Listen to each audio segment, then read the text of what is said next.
Welcome to this guide for new players for Workers and Resources Soviet Republic. In the last part, we laid out our road infrastructure and put a heating plant in, and at the end we started putting together our town centre here. Now in this part I want to carry on building up the town centre, and I will be diving into the dark art of footpaths and worker walking distance. Now, I'm going to apologise in advance that this might seem overworked, but I want to emphasise understanding how this mechanic works is key to building good city centres, and also understanding what the benefits and failures are with respect to the how you can get your workers to walk around and get to both to get to services, and also some other kind of resources, such as if you're building with water, you've got to build in a water treatment plant. And really what you want to do is have all these buildings within walking range. Now, but before we get into that, I've just got a couple more buildings to put in around this town centre. Now, the first one we're going to put in is sport. Now, sport in itself is not crucial, but it pays to put in a sports building here. Now, there's two types of sports building, and this also can apply to other buildings. Now, apologies that the print's very small, so what I'll try and do is I will read through the relevant build information. Now, what we got here is a football playground. Now, right at the bottom, it says in red, it says requires weather temperature above 5 degrees Celsius. And then what you can do is, the moment the temperature is 17 degrees Celsius, so this sports ground will function. Now, because we've got seasons enabled, what this will mean is this football ground will close down once it gets too cold. And that means your residents won't be able to get the benefits of sport. And of course, sport affects people's health. And this is one characteristic when you play with seasons enabled, that because of the cold weather, that your residents' health will fall anyway. So you can play with these sports grounds, but truthfully, what you want to do is go for the second option here, which is the indoor pool, the sports hall, and the second sports hall. And probably one of the best buildings to put into the centre of town is the indoor pool. And what we're going to do is just tuck the indoor pool in here. Press F1 so we got a grid. In fact, I think what we're... No, I don't like that. One of the problems when you've got snapping is that the game will snap and then twist the roads around a little bit. And what you can see here, you can see the red line from the heating plant. That shows that the indoor pool needs to be heated. Now, when it comes to heating, most of your residential buildings and that need heat. But there are the occasional ones that don't. But when it comes to industry out here, most of your industrial buildings, in fact, I'll see if I can demonstrate it just to show you. We'll just choose choose an iron mine. So you can see you don't get the red line. In fact, if we go to the food factory, you'll see that these don't have a red line. It indicates that factory buildings don't actually need heat. And for a bit of a historical reference, when heating was first introduced, you had to heat all the factories, and being able to do heating was an absolute nightmare. So we've now got in our indoor pool. Now the next building I want to put in is a fire station, which is in the next bit here under state infrastructure. Now what you see here is that the fire station also needs heat. Now the other thing you need to see is when you place these buildings, you see that there's actually a walking distance. And what I want to do is come out this way, because we need it to have heat. Although, to be honest, you can get away with some buildings not providing with heat when their workers are going there for their 8-hour shift. You need to understand that if they don't get heat, it will affect their happiness and their health, especially on a cold winter. So ideally, you want to provide heat. Now, what I want to do is, you've got a walking distance. Now, the maximum walking distance for a resident is about 450 meters. What I'd want to do is, you can see now we've now picked up the heating from the heating plant. So what I'm going to do is we're going to take a chance here, and we're going to put in the fire station about there. Just move it in a bit closer. So we've got that in there, and we know that we've got heating. But of course, if I come in here, you'll see there's a button up here that says walking distance, and it says everything is outside walking distance. But it's not a problem because we will be putting some residences here, and there's a way that we can get the workers out to there. Now, what I'm going to do is just very quickly, we're still spending the dollars at the moment, so we're just going to build the fire station. We're also going to build the sports hall. So we've now got a fire station. Now, what I want to do is show you the fire station is that some of these buildings have their own internal fuel storage, and of course, because we got auto purchase on the building, the game automatically adds fuel here. You also see that there's 4 slots here, and it actually says that and this is what a characteristic of fire stations, you actually see that your workload, your number of workers is 0. Now, the reason for that is the fact that your workforce is defined by what fire vehicles you actually buy. So, for example, if we come into here, we're just going to buy our first vehicle. So if I move here, now just as an aside, if I come in here, and this is, you can see with mods, you can get all sorts of cool looking fire estate trucks here. And what you can see, and these are all the examples of the modding community, but we'll switch them off and we'll stick within the vanilla game. Now, another point that I want to draw your attention to is that because we got auto purchase on, if we buy a vehicle here, it will automatically appear in the fire station.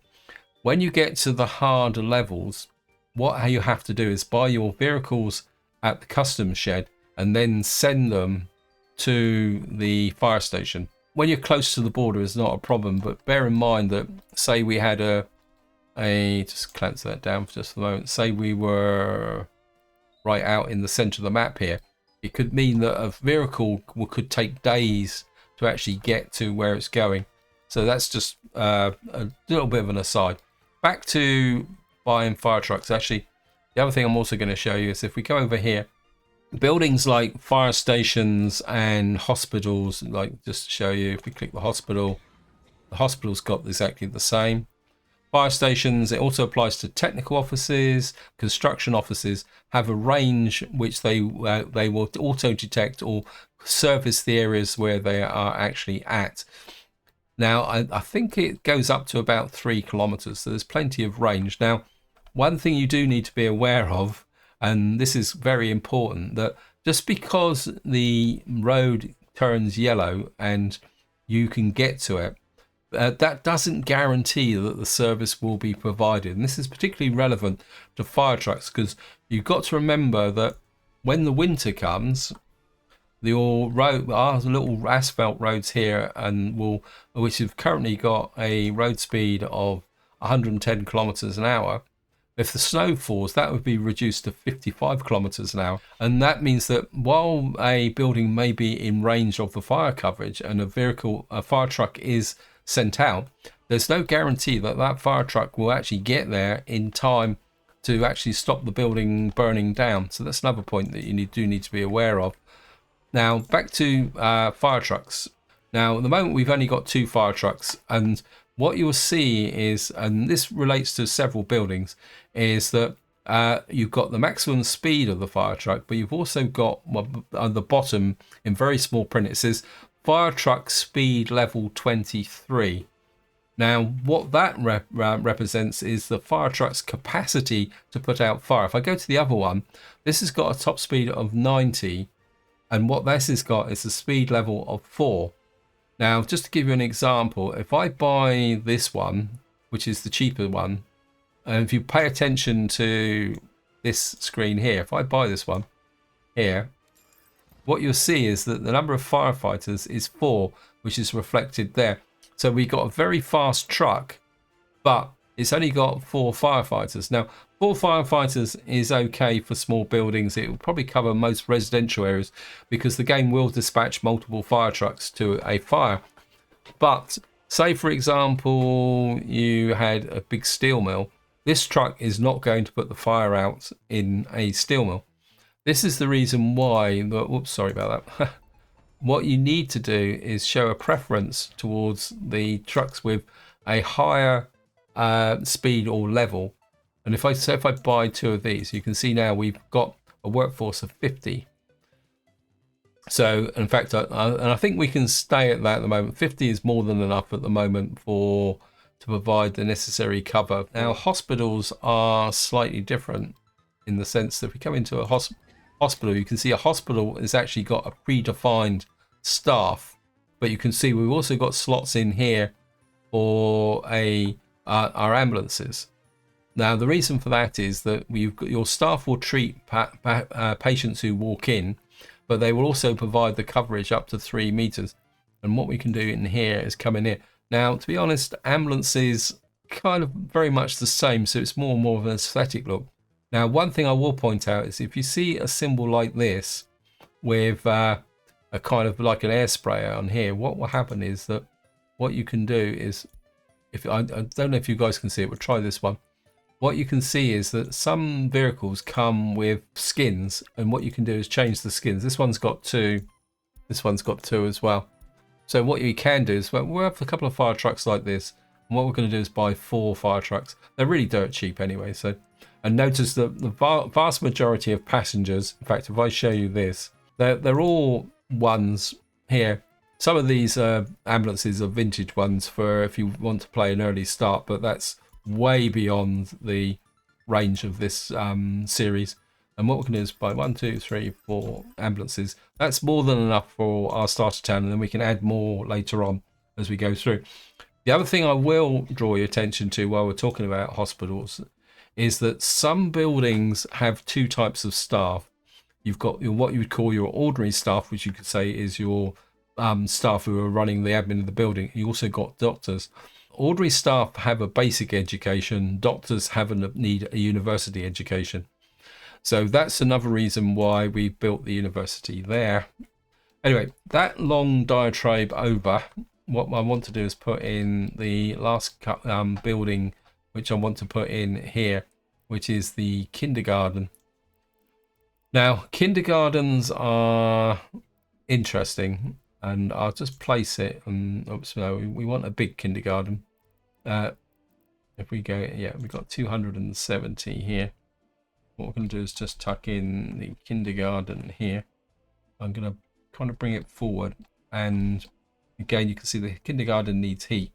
I'm going to come down here, and what you see is that buildings will try to auto connect if you put them near building. They get within range. When you're placing buildings, what you want to do is press Control to turn off the auto connect, especially when you've got ones with multiple footpaths, because it's not really necessary.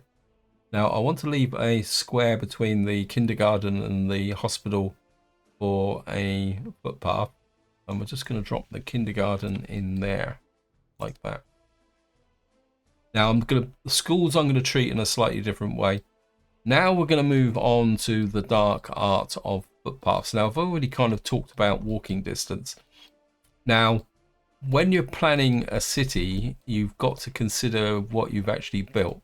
And probably the best place to start is if I start with roads. Now we'll start with the mud road first. Now mud roads have a maximum road speed of 35 kilometers an hour. They also have a maximum walking speed of 50%. What this means is that if you've got a town with all your roads are asphalt, what that will mean is that your walking distance, which I think I've already mentioned, is roughly around 450 meters, will be immediately reduced to 225 meters. Now, a gravel road is 62% walking speed, so that's a little bit better. An asphalt road is 79% walking speed, and then your creme de la creme is your asphalt road with streetlights, which is 87%, and it's also got sidewalks. So what you could do, and this is just purely demonstration, I wouldn't normally do this for the first starter town, is we can build that. And what we get now, bear in mind also that these roads are expensive to build. Oops, the kindergarten's being built at the same time. Also, these consume power, but what they do is look pretty cool.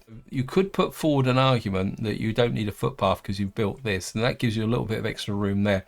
Now, if we go to footpaths, for an asphalt footpath, the walking speed is 50%.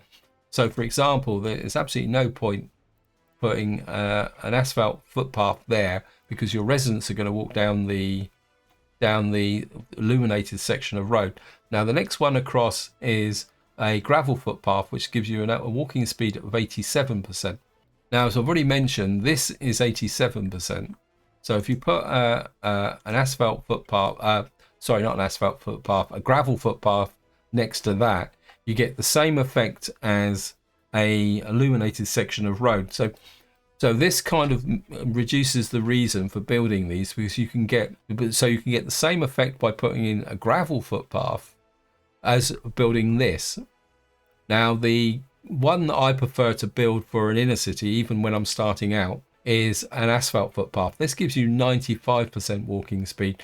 Now, what you have got is the equivalent of an illuminated road, which is an asphalt footpath with lamps, which gives you 100% walking speed. Now, to be honest, the difference between these is so small that the extra cost of both building and running these illuminated footpaths is kind of subject to opinion, to be honest. It's also worth noting, also, which I haven't mentioned, is if you look at all these footpaths, it's got maximum speed for cars 35 kilometers an hour, and that's a constant across all of them. The reason for that is that if, for example, we've got our kindergarten here, which has only got footpath connections, and also our university, but of course vehicles need to go in to pick up patients from the hospital. There's also the police force if you've got crime and justice enabled. There's also the secret police. Now, these vehicles have to be able to get to the building, and of course you have firefighting teams as well. So you've got to remember that the distance with that footpath is only 35 kilometers an hour. So that's another factor that you don't need to worry about, but let's go. Anyway, back to footpaths. Now, what I like to do is actually in the inner city is actually build asphalt footpaths if I can. And what we're going to do is put an asphalt footpath through here. Because what this does is, and then we can come, I'm not going to put one this side. I'm going to put one this side like that here as well through to there. And then what we will do is just let this build. It builds really quickly. And of course we're going to come this way, and what we're going to do is just come up, whoops, come to there, and we've now got a now of course eventually we'll have residences here. So what you're probably looking at is we'll put in no, we go over a little bit, we'll put a asphalt path there. Ignore the fact that this is here. And what this does now, if I go back to our example with the fire station over here, I put the fire station in now, what you'll see is this fire station, and you can see that we're nearly in range now of this because we got the asphalt footpath in there. And you can see, if you look at the cinema, you can see that we've now got a range of about 403. But of course, you've got the degradation of them walking down the asphalt roads at 79%. That's why you can't get to the full 450. Now, what we're going to be needing to do is we're going to put residential in here. So what I'm going to do here is we're going to put in here. What I like to do is I don't connect to roads unless I want to put a crossing point in. We're going to send you through there. Curve you round a little bit behind here. Now, of course, we've got a kind of factory connections here which we can't go across. Now, there is a way that you can actually I don't want to do that. Just kind of curve that back a little bit and see if we can get here, and we're just going to run that to there. Let's build this through. We've now got this here. Now, when it comes to small connections, there's a little bit of a tip here, guys. Sometimes these small connections are so trivial, just do them with mud footpaths.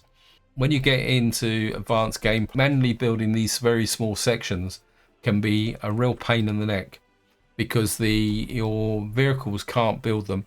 So putting in little mud footpath connections, they don't degrade the walking distance that far because they're so short. But what that does is it now connects this mole into this area here. And again, we can do exactly the same, but Now with the kindergarten, it's probably, yeah, I suppose we could put in, I think what we will do is put the connection just about there as well. So we've now got a asphalt footpath in here. Now I'm kind of inclined to come up through here simply because we want to get a possible people being able to walk to the fire station.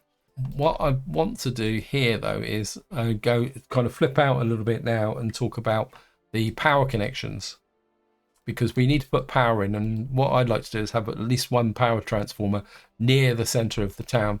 So we're now going to look at power, and now there are two types of substations. There's one with road connections. Now these are great when you're out in industrial areas, but to be honest, the one I recommend when you're building in a built up area is the one where, let's get that out, zoom in, is the one with the pedestrian connection, because you've got to remember is that no one's going to be walking up and down this, and what you can do is just put that, actually what I'm gonna do is we got actually that, yeah, well, I think what we can do, I'm gonna put you in just about there, really close to the side of the building like that. Then I'm going to put an asphalt footpath up to there.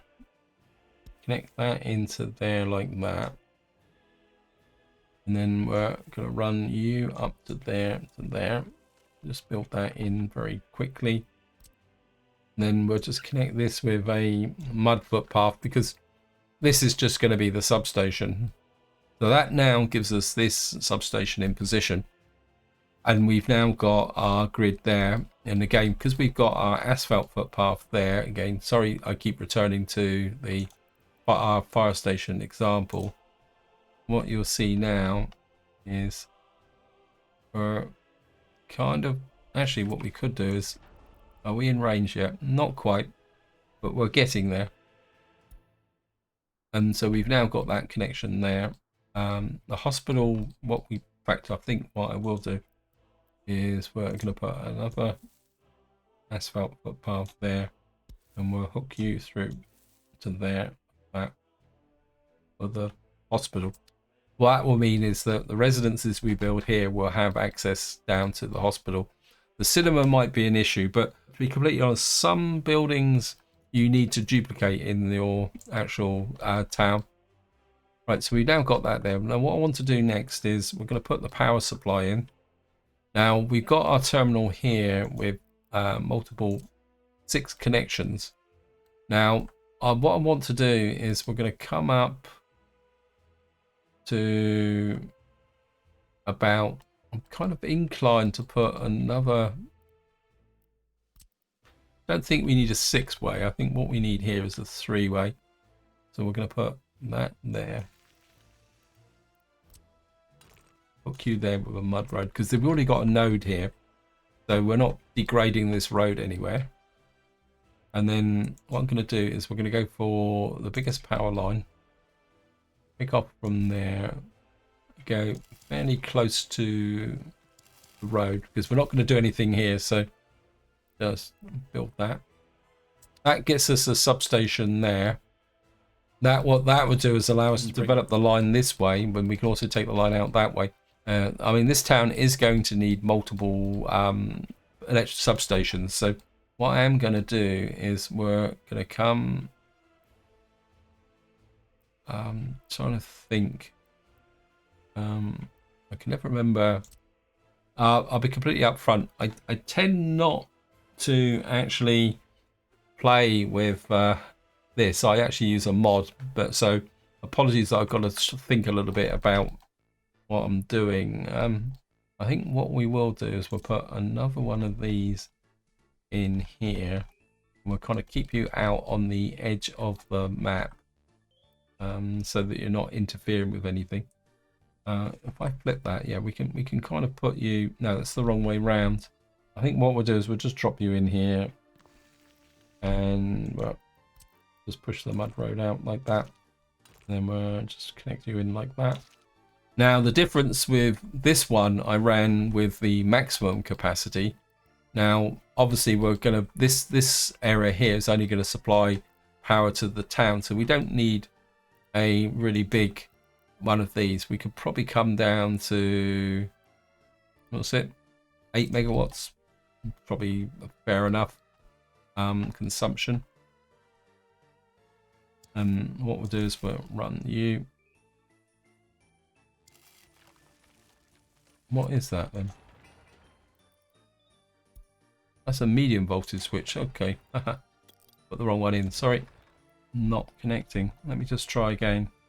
Maybe it's, I've kind of read it. Oh.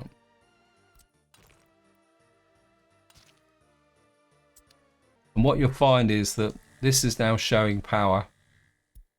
Now, of course, this is a high voltage distribution switch. So what we've got to do now is come to here, and we need to put this in alongside it. In fact, yeah, we'll put this here. We're kind of squashing the town a little bit, but it's not that big a problem. And then what we'll have to do is, well, we probably can go even lower actually. Put a 4 megawatt in there. And what that now does is give us a substation here. Actually, now we can still put power through. So now what we got here is a number of above ground lines. We also get a number of below ground lines, but pay attention in the fact that your maximum distribution is 1.45 megawatts, where if you come this way it's 2.35. Now I think what we'll do, the only downside is that these kind of power connections can look a little bit ugly. I'm kind of thinking that before I put that in, we're going to put a footpath behind the, we're actually going to encircle the, oops, just put street lights in. That's okay. Well, that is a good demonstration of what I mentioned in the previous video about the fact that you don't want to have auto build on when you're actually planning things. And what we'll do is we'll just hook you in there. And then what we will do is just pick this up. We can run from here. I'm just wondering if I can run along here. And then I know it's a bit awkward because I've put the substation in the wrong way, but I think I've got away with it. The reason for that is that originally I was going to bring the power in from that direction, but I kind of changed my mind because we put the substation in there. It's not a problem. I mean, if it's doesn't fit, you can always flip it round. So what that means is we've now got power into the center of our town. Now what you will see here is the fact that what you've got here is total wattage of all buildings connected is 31%. Estimated maximum consumption is 31%. It says considered if buildings are connected to multiple substations. So if you've got overlapping substations, it will say that this is 110% connected to all buildings, but not all buildings are going to be drawing the power from that substation. Anyway, so we finally got to where we're going, and now we can start talking about residences. And we're going to go down another rabbit hole. Now, when you first start, what you'll find is that the only buildings that are available are brick built. One thing you do need to pay attention to is that every residential building has what's called a quality of flats. So, for example, this brick built building with 20 workers in has a quality of flats of 85%. What does that actually mean? Well, the quality of the flats puts a kind of soft cap on the maximum happiness of your workforce because they're living in that building. And at this level, that's it. So you build so you know that if you build this, put workers into this building, you're going to get to 85% of the happiness or a bit better, because it all depends on what they're provided with. Where if you go to another building, so I think there's some at the top here, you can see these ones here, it says low quality rural flats, and your quality of flats is 55%. There's also other information on here, how much power it draws, how much hot water it draws from the tank. of your heating plant, but don't worry about that when you're planning the town. But the key decision is your quality of flats.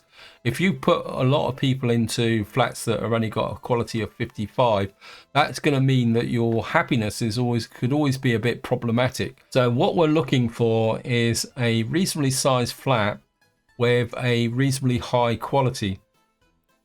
Now, another tip is when you're building your first town is don't build great big tower blocks. Like, for example, we've got one here that's got 377 workers.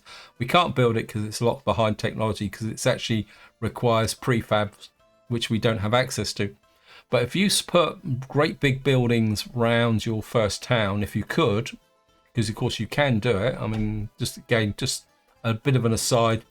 It's not that I'm trying to lure you guys into the rabbit hole of the modding community, but what you'll see here is you can get buildings like this. You've got a whole range of buildings. It's a massive amount of options that you can get of all shapes, sizes, historical periods.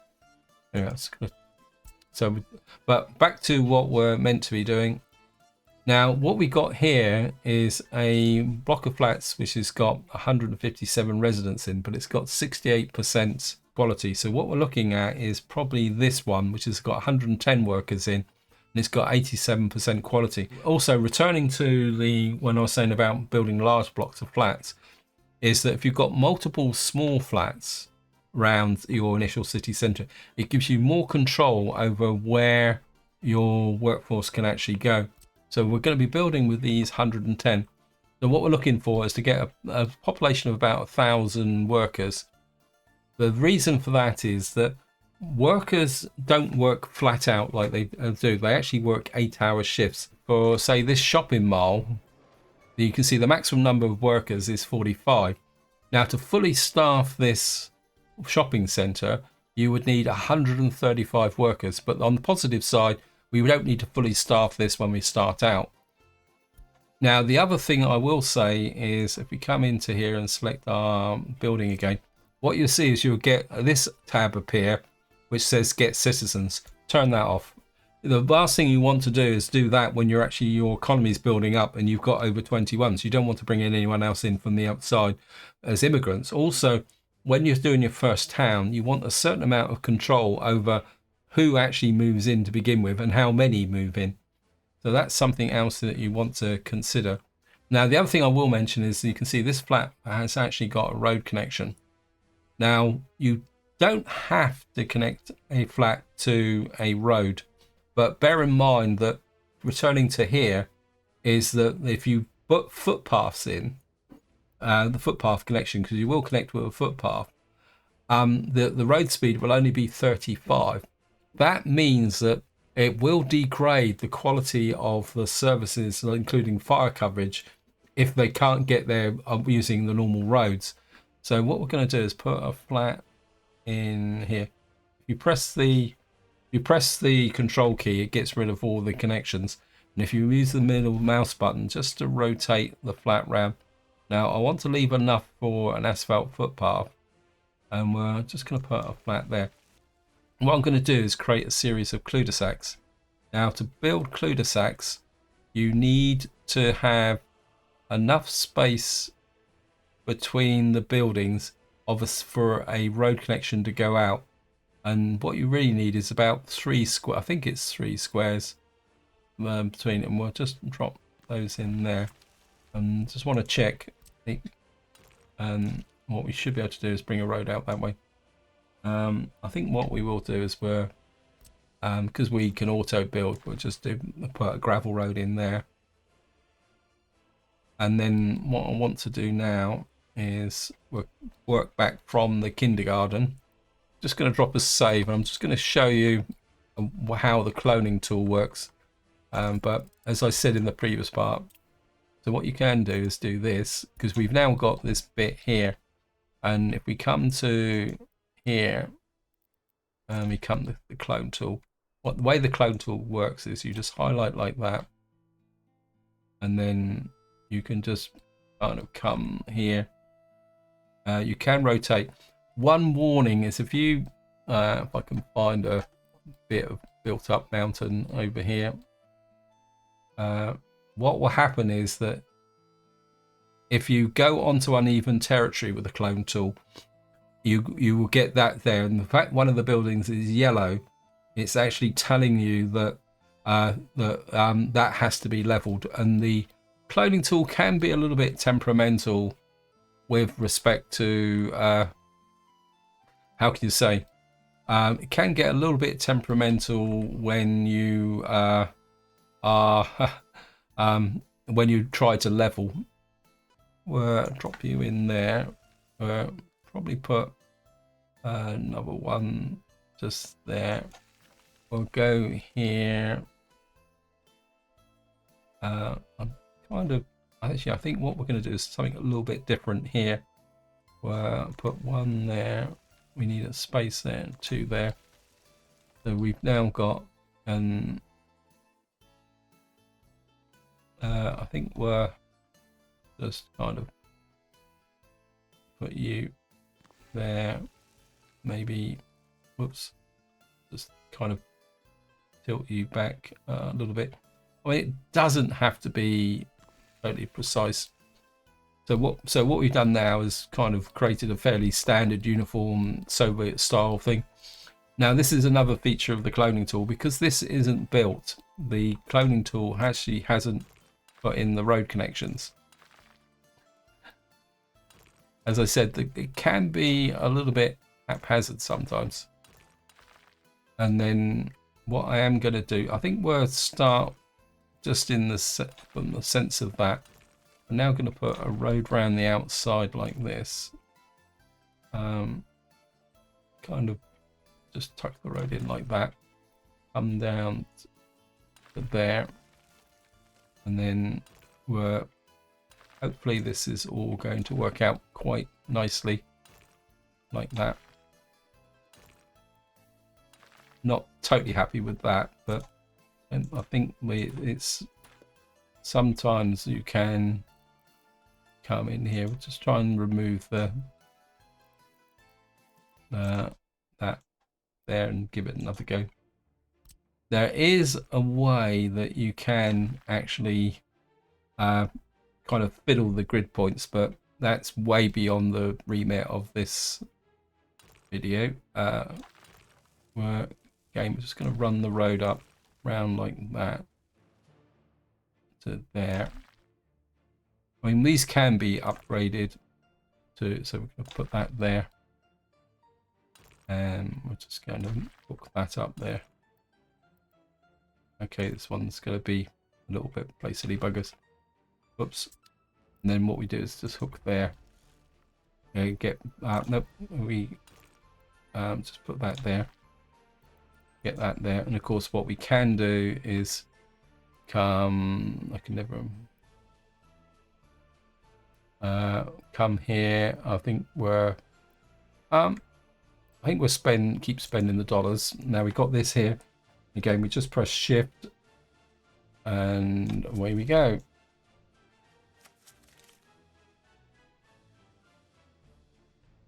And hey presto, this is the point where you suddenly find out that you forgot to populate with citizens, and your whole population suddenly turns here. Where see, sometimes the game doesn't.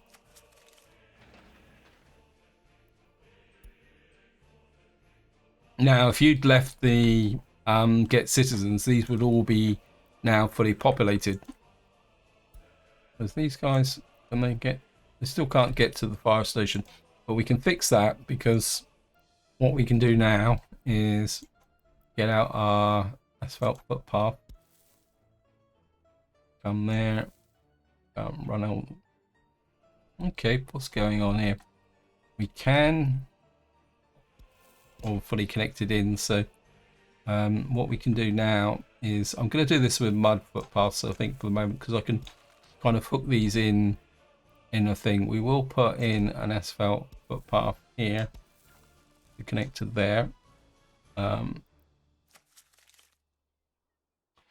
there's one more building that we need to put in, which is the school, and This is the reason why I haven't put the school in. Now again, if I kind of zoom out and put the pick up the school,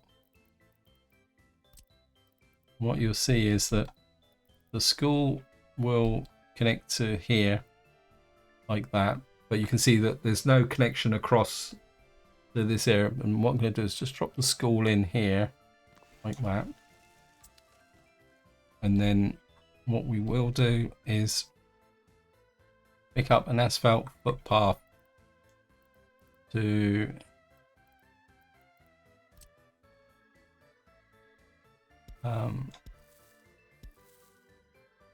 oh, that's going to be a tight bit, but we'll be okay. Oops, no.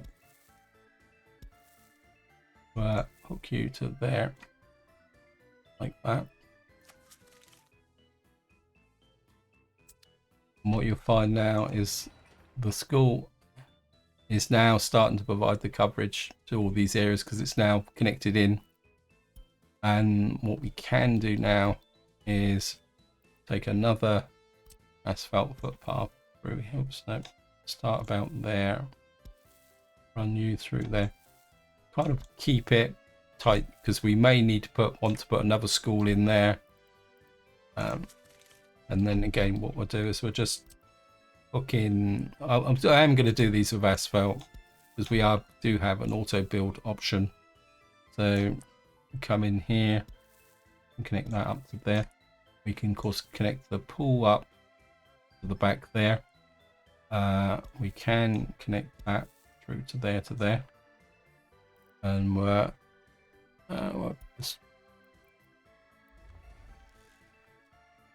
and that means we've now got connection there.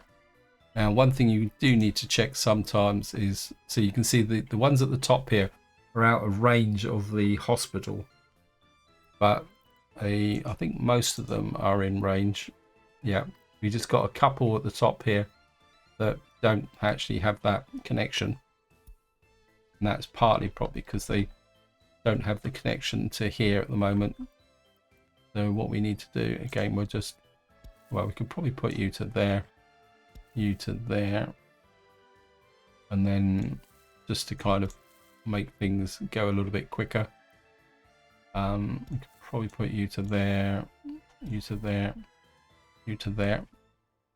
This is when having the auto. So what that should do now is the hospital's still a little bit out of range, but that's not a problem. We can fix that. What we do is we just don't move anyone in here, and then we can put a small clinic out there. So actually what we could probably do is, because what's happening is the moment they've got to walk around that way. Again, we'll just build that in. Build these. I think actually these have got labs, but that's okay. And probably the opposite way is to do it this way. You can see now we've got a connection to probably about everyone except this one. I think what I will do is I'm still a little bit concerned over the fact that I don't understand why these guys can't get to the fire station.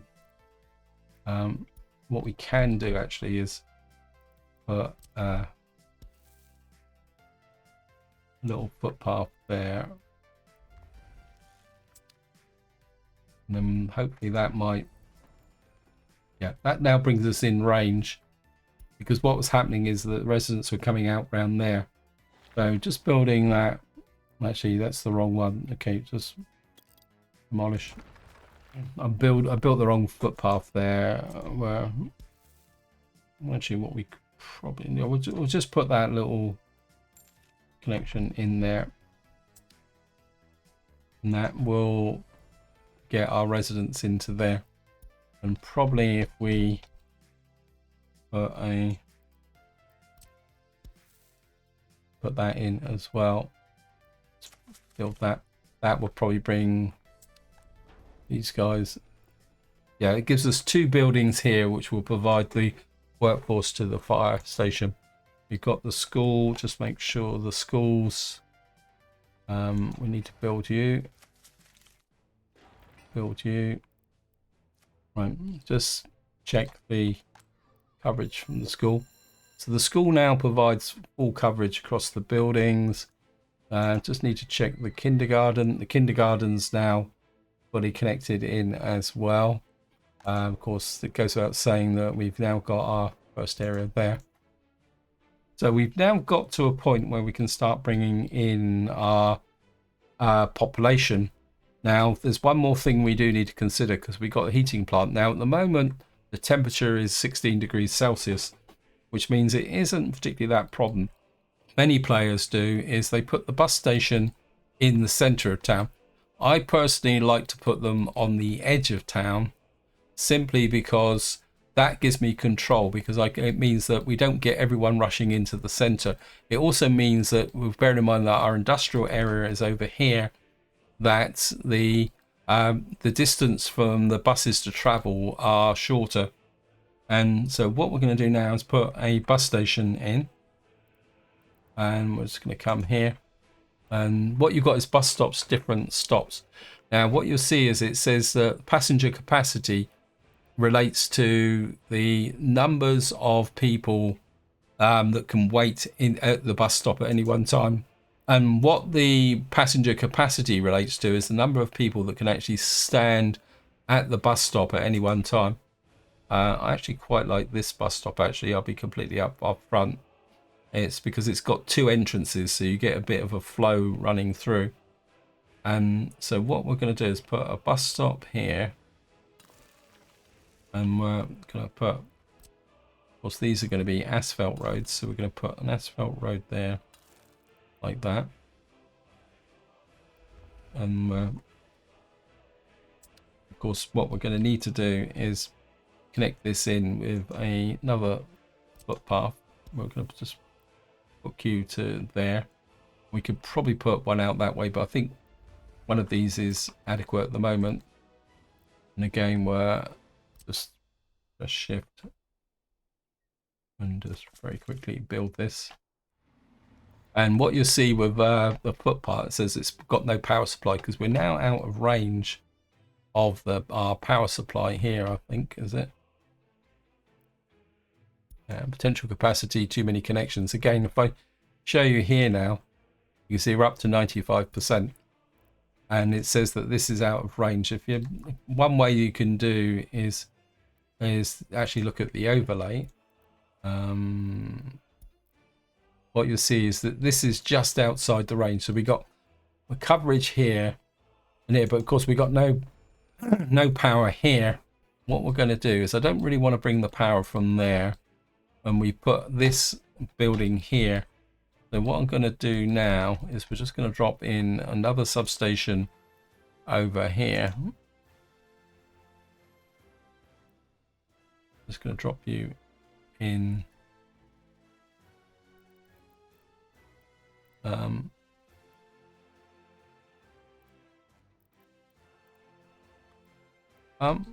Actually, what I'm going to do is I'm going to put it this side like that. And actually, just notice this doesn't seem to be connected. Quick look, that's about a power supply. This is one of the hazards.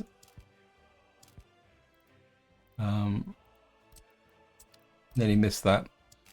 And then what I'm going to do is run, and we're going to run a fairly big power supply into here. We're going to go probably not 15 megawatts, we'll probably go 13 megawatts to there. The reason for that is that we are going to have an industrial area here, which means we are going to need to distribute the power that way.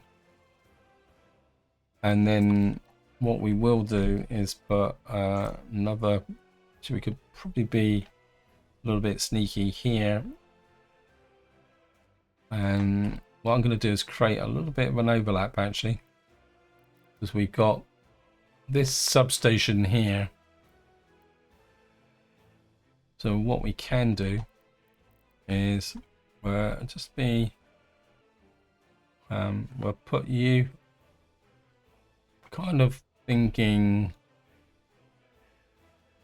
just put the substation out here, because this is going to be a potential dead zone. And we'll put it in there, and we will run you.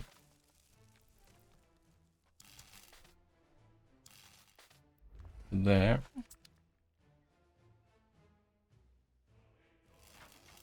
Okay, well, just build these.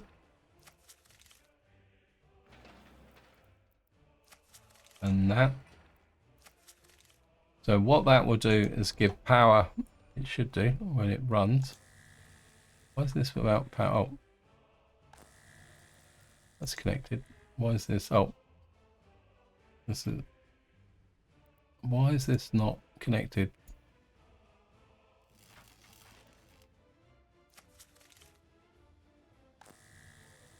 So that will give power to here, which will then send the power back to here, which will put the power in there. See, it says temperature too low.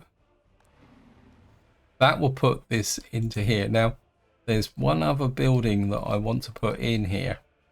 Now, this is not essential, but this is more a bit of long-term planning in the sense that we are going to have lots of buses running backwards and forwards over here. So what I'm going to do now is we come into roads again, go to depots, if I can find it. And what you'll find in here is what's called end connections. Well, we're going to build a large end connection here. And, oh, that footpath's in the way. We can put it here. Now, what an end connection is a way that you can space out your buses. When you're going to have a lot of buses running through an area, this is quite a powerful thing to actually have. So we're going to drop an end connection there, and then we're just going to build that, and build that. And we'll just get that done. We've kind of blown through over $1 million building our town. So we've now got our town set up, and we've got a reasonable population. And I think this would be the best place to stop because I'm running out of time. And I'll rather do the next step, which is to populate our town and get it up and running as a separate video. So this is where I'm going to leave it. Hope you enjoyed the video. Hope you found it interesting. As I say, there are a couple more things I need to put into here related to loyalty, but I want to do that in the next video. So until next time, whatever you do, enjoy your gaming.